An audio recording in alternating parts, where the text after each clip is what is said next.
Dyma'r Garnedd ychydig i'r gogledd ddwyrain o Lyn Mair ger Maentwrog yng Ngwynedd.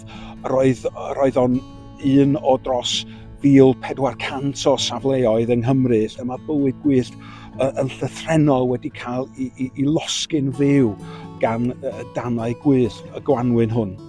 Mi fy'r tân yma yn llosgi trwy'r dydd ar y 10 o Ebrill.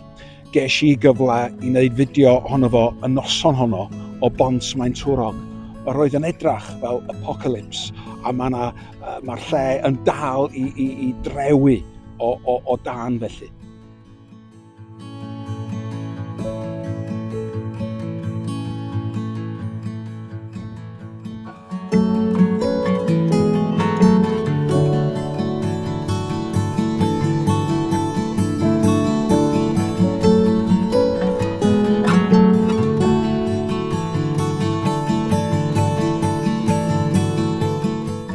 Mae ardaloedd o rostir fel hwn yn gynefin bywyd gwyllt hynod gyfoethog.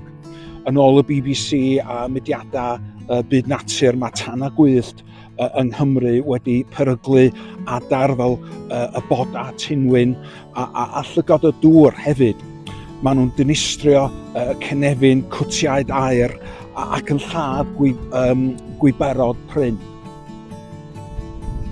Mae'r ymddiriedolaeth genedlaethol wedi dweud mai 2025 yw'r flwyddyn weitha erioed ar gyfer y tanau hyn, sy'n cael ei hachosi gan ddyn ar draws y wlad. Mae newid hinsawdd ar tywydd anarferol o sych da ni wedi gael trwy fis Mawrth yn rheswm allweddol drostyn nhw wrth gwrs. Ond mi allan nhw gael i hachosi yn ddamweiniol o barbecues, taflu ffwr, neu danau reoledig sy'n mynd allan o reolaeth. Ond mae'r ystadegau yn dangos bod mwyafrif y tanau hyn yn cael eu cynna yn fwriadol sydd yn ofnadwy a deud y gwir.